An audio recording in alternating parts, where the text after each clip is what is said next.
सफल करा दिया। सुबह हुई, राम जी मुस्कुराते हुए बोले गुरुदेव आपकी यज्ञ सफल है। विश्वामित्र जी मुस्कुराते हुए बोले राम ये तो पहली यज्ञ है, अब दूसरी यज्ञ जनकपुर में पूर्ण करो। और राम जी समझ गए, गुरुदेव की आज्ञा समझ गए। उसी समय धनुष यज्ञ की पत्रिका जनकपुर से विश्वामित्र जी के पास आई। राम जी से विश्वामित्र जी कहने लगे राम तुमने हमारी यज्ञ पूरी की, अब जनकपुर में महाराज जनक जी की यज्ञ पूरी करो, चलो हमारे साथ। राम जी गुरुदेव भगवान श्री विश्वामित्र जी के साथ चलने लगे। जनकपुर बड़े राजा जनक को पता लगा विश्वामित्र महामुनि आए, गुरु जी को लेकर ब्राह्मणों को लेकर स्वागत किया, प्रणाम किया, आसन पर बैठाया, कुशल वार्ता पूछी। उसी समय राम जी और लक्ष्मण जी थोड़ा पीछे रह गए थे, तो राम जी और लक्ष्मण जी आए। इतने दिव्य रूप को देख करके जनक राज की भी सुधि बेसुध हो गई। देख करके जनक राज जी परेशान हो गए, अरे ये नर है या नारायण। जनक जी का दिमाग खराब हो गया। पूछा महाराज इनका परिचय क्या है। गुरुदेव भगवान श्री विश्वामित्र जी ने परिचय बताया कि रघुकुल मणि है, दशरथ के जाए हैं, हमारी यज्ञ के लिए भेजा है, तो क्या आपकी यज्ञ सफल हो गई। जनक जी ने पूछा। विश्वामित्र जी मुस्कुराते हुए बोले जनक जी हमारी तो सफल हो गई, अब ये तुम्हारी यज्ञ सफल करते हैं। राजा प्रसन्न हुए। अब मन में विचार करते हैं इन्हें रुकाया कहाँ है। जनक जी कहते महाराज आप होते तो आप तो कहीं भी रुक जाते, और ये दोनों राजकुमार आए हैं, इन्हें तो भवन चाहिए, तो सीता माता के भवन में ठहराने की जिम्मेदारी दी गई। तो जानकी जी से कहा जनक जी ने एक काम करो बिटिया, अब ये भवन खाली कर दो, तुम हमारे भवन में आ जाओ। यहाँ दशरथ जी के दोनों राजकुमार राम और लक्ष्मण विश्वामित्र मुनि रहेंगे, पर हम कहाँ रहेंगे। श्री जानकी जी से जनक जी कहते तुम हमारे भवन में रहो। श्री जानकी जी पिता के भवन में चली गई। राम जी रुक गए। लक्ष्मण जी राम जी से बोले भैया हमारा मन है जनकपुर देख ले। राम जी गुरु जी से बोले गुरु जी लक्ष्मण जी की इच्छा है कि हम नगर देख लें, तो एक आज्ञा दो, हम लक्ष्मण जी को नगर दिखाया है। तो मुस्कुराते हुए गुरु जी बोले एक बात बताओ, नगर लक्ष्मण जी को देखना है तो तुम्हें जाने की क्या जरूरत। राम जी बोले हम इन्हें जल्दी ले आएंगे, बाल बच्चे हैं, कहीं गुम जाए, देर लग जाए। तो गुरु जी बोले क्या तुम पहले आ चुके। राम जी बोले नहीं हम तो पहली बार आए। तो गुरु जी बोले तुम दिखाओगे कि यहाँ के पहरेदार। नहीं पहरेदार दिखाएंगे। हाँ तो पर तुम्हारी क्या जरूरत है। गुरु जी हम लक्ष्मण जी को दिखा लाएंगे, आप हमें आज्ञा दे। गुरु जी मुस्कुराते हुए बोले आप अपने रूप का दर्शन जनकपुर वासियों को देना चाहते हो, हम समझ गए, राम जाओ। राम जी महाराज गुरुदेव भगवान की आज्ञा मान करके चले। राम जी जनकपुर की गलियों में घूमे लक्ष्मण जी के साथ। जिनको भी पता लगा सब दर्शन करने के लिए दौड़ पड़े। सखियां ऊपर से देखने लगी, लेकिन राम ऊपर खड़े हुए लोगों को क्या दर्शन होंगे। तो ऊपर से खड़ी खड़ी सखियां सोचने लगी कि सब तो देख रहे हैं, हमें नहीं दिखाई पड़ रहा, क्या करें। एक सखी बोली तुम इनका परिचय जानती हो। हाँ हम जानते हैं, एक काम करो इनका नाम लो, ये अपने आप देखें। एक सखी बोली अरे सखियो ये जो आगे आगे चले जा रहे हैं इनका नाम है राम, दूसरे वाले का नाम है लक्ष्मण। राम जी ने नहीं देखा।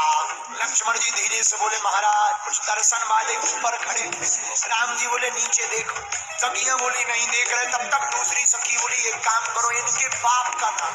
अरे सखियो ये जो दोनों जा रहे ना, पता है इनके पिताजी कौन है। कौन है। चक्रवर्ती सम्राट दशरथ जी, उनके बेटा है। लक्ष्मण जी बोले भैया बाप तक पहुंच गई, अब तो देखो। राम जी बोले हम नहीं देखेंगे, चुप सीधे चल। एक सखी बोली इनके गुरु जी का नाम लो, ये गुरु जी को बहुत डर। अच्छा तो क्या तुम्हें गुरु जी का नाम आता। हाँ इनके गुरु जी का नाम है विश्वामित्र, उनकी यज्ञ की रक्षा के लिए आए हैं। लक्ष्मण जी बोले भैया ऊपर देखो, लगता है ये अपनी पूरी कुंडली जानती है। राम जी बोले चाहे जो हो जाए हम नहीं देखेंगे। अब सखियां बड़ी टेंशन में। एक सखी बोली एक काम करो इनकी माता जी का नाम। अब सखियां विनोद करती हुई कहती दोनों हाथ से ताली बजाकर, जो आगे जा रहे ना इनकी माँ का नाम कौशल्या है, राम नाम है। लक्ष्मण जी बोले ले अब तो पूरी कुंडली खुल गई, अब तो देखो। राम जी बोले चुप, हम नहीं देखेंगे। तब तक सखियों ने लक्ष्मण जी का नाम लिया। ये जो पीछे जा रहे हैं गोरे गोरे, इनका नाम लक्ष्मण है, इनकी माँ का नाम सुमित्रा है। सोई लक्ष्मण जी ने टेढ़ा मुंह करके कहा हम तो देख रहे हैं, हमारी कुंडली खोलने की क्या जरूरत है, हम तो देख रहे हैं। लेकिन राम जी ने नहीं देखा। सखियां निराश हो गई। उनमें एक सखी भगवान शंकर ही बने हुए हैं। तब तक एक उपाय किया। एक सखी ने बोले ये ऐसे नहीं देखेंगे, एक काम करो, पुष्प लाओ। फूलों की टोकरी लेकर आई। सब सखियों ने अपने अपने हाथों में फूल ले लिए और फूल लेकर के जैसे ही पुष्प बरसाए, राम जी ने ऊपर की तरफ तुरंत देख लिया। फूल को बरसता हुआ देखकर क्यों देखा, इतना नाम लिया क्यों नहीं देखा? फूल का एक पर्यायवाची नाम है सुमन। सुंदर मन को ही जब राम जी पर कोई बरसा देता है तब भगवान की दृष्टि उस चीज पर पड़ जाती है। समय धीरे धीरे नित्य नियम हुआ। उसी समय गुरु जी ने राम जी से कहा जाओ पुष्प ले आओ। पुष्प लेने के लिए राम जी वाटिका में आए। बाग में जैसे ही गए पुष्प तोड़ने लगे। श्री सियाजू जानकी जी उसी बाग में गौरी पूजन के लिए आई थी सखियों के साथ। एक सखी सीता जी को छोड़ करके बाग देखने के लिए आई। उसने दोनों भाइयों को देखा तो सुध-बुध खो बैठी। दौड़ी दौड़ी सियाजू के पास आई। क्या हुआ, इतनी हाँफ क्यों रही हो? श्री जानकी जी ने पूछा तो सखी कहती है आपको पता है जो कल नगर में आए हुए थे, जिन्होंने पूरे नगर को मोहित कर लिया, वही दोनों भाई आज बगिया में आए हुए हैं। सियाजू कहती हमें देखना है। अच्छा चलो। राम जी ने कंकड़ नूपुर की ध्वनि सुनी, समझ गए श्री सियाजू आई हैं। वृक्ष की ओट में श्री जानकी जी किशोरी जी खड़ी हो गई, इस तरफ राम जी खड़े हो गए। एक बार राम जी ने देखा, श्री किशोरी जी ने एक बार देखा, और एक बार जैसे ही नजर मिली सोई हमारी किशोरी जी ने आंखें बंद कर ली। क्या बात? सखियों ने पूछा क्या शर्म लग गई?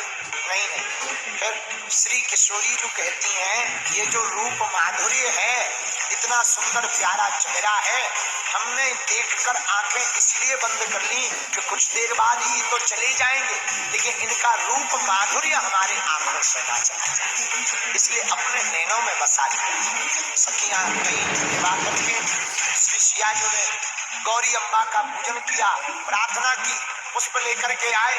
दूसरा दिन हुआ। अब आगे आज धनुष यज्ञ का समय आ गया। सात देश देश के राजा धनुष यज्ञ में सम्मिलित हो रहे हैं। जनक के दरबार में तरह तरह के राजा धनुष तोड़ने के लिए आए हुए हैं। राम जी, लक्ष्मण जी, विश्वामित्र जी तीनों चले। राम जी बैठ गए। अब बंदी जनों ने घोषणा की सुनो सुनो सुनो सुनो सुनो, महाराज जनक के दरबार में आए हुए सभी राजाओं, यह जो यज्ञशाला के मध्य में बीच में धनुष रखा हुआ, ये कोई साधारण धनुष नहीं है, ये भगवान शंकर का दिया हुआ पिनाक नामक धनुष है। जो भी वीर, जो भी राजा इस धनुष को तोड़ेगा, आज टूटते ही उसका विवाह महाराज जनक की सुंदर कुमारी कन्या जानकी जी के साथ होगा। जैसे ही राजाओं ने प्रण सुना, सात राजा तिलमिला गए। अरे इतना छोटा धनुष अभी तोड़ देंगे। बहुतों ने उठाया, अरे टूटना तो दूर की बात, उठा नहीं पाए, दिल भर हिला नहीं पाए। राजा परेशान हो गए। अब जनक जी परेशान, धनुष उठ नहीं रहा, प्रतिज्ञा पूरी कैसे होगी, बेटी का विवाह किससे होगा। अब जनक जी की नजर बार बार राम जी पर जावे, पर राम जी खड़े ही नहीं हो रहे। अब राम जी खड़े कैसे होंगे? तो जनक जी हैं ज्ञानी, उन्होंने सोचा राम जी तो है पताका, पताका मतलब झंडा, लेकिन झंडा कब फहराता है? जब तक डंडा खड़ा नहीं होता झंडा फहराता नहीं है। तो अगर राम जी झंडा है तो लक्ष्मण जी डंडा है। जनक जी ने विचार किया झंडा तभी उठेगा जब डंडा उठे, पर डंडा कैसे उठे? तो अब जनक जी ने थोड़ी उल्टी बातें शुरू की। देश देश के राजाओं, हमने देख लिया, हमने जो प्रण किया, देश देश के राजा हजारों की तादाद में आए हुए हैं, लेकिन आज हमने देख लिया पृथ्वी वीरों से खाली। अच्छा बात कह तो रहे राजाओं से, देख रहे लक्ष्मण जी की तरफ क्यों देख रहे? असर हो रहा है कि कहा कि आज के बाद कोई वीर अपने आप को ना कहना, हमने देख लिया पृथ्वी वीरों से खाली है, आज के बाद कोई वीर नहीं है। लक्ष्मण जी की भौएं टेढ़ी हो गई। जनक जी बोले गोली ने काम कर दिया। धीरे से लक्ष्मण जी राम जी से बोले आपकी आज्ञा हो तो हम 2-4 प्रवचन दे ले। राम जी बोले नहीं नहीं नहीं, चुप बैठो, अपन को क्या लेना देना। लक्ष्मण जी बोले दरअसल ये तुम्हारी पढ़ाई के आदमी नहीं है, हमारी स्टोरी के आदमी। और लक्ष्मण जी खड़े भय, और लक्ष्मण जी खड़े भय तो आदरणीय नहीं कहा, और जैसे ही खड़े भय और जनक जी की तरफ देखकर बोले हे राजा जनक, जब से हम आए हैं तरह तरह की बातें कर रहे कि कोई वीर नहीं है, कोई वीर नहीं है, वीर नहीं है। सुनो, किसी भी सभा में रघुवंशियों का एक छोटा सा बालक भी बैठा हो तब ये बात शोभा नहीं देती, और तुम्हारे सामने रघुवंशियों के कुल श्रोमणी सूर्य की तरह चमकने वाले प्रभु श्री राम रघुवीर विराजमान है। कौन कहता है वीर नहीं है? अरे रघुवीर है, तुम कहते वीर नहीं है। जहां लक्ष्मण जी बोले सोई जनक जी डरा। लक्ष्मण जी महाराज भौएं टेढ़ी करके कहते जनक जी आप उस धनुष की बात करते हो?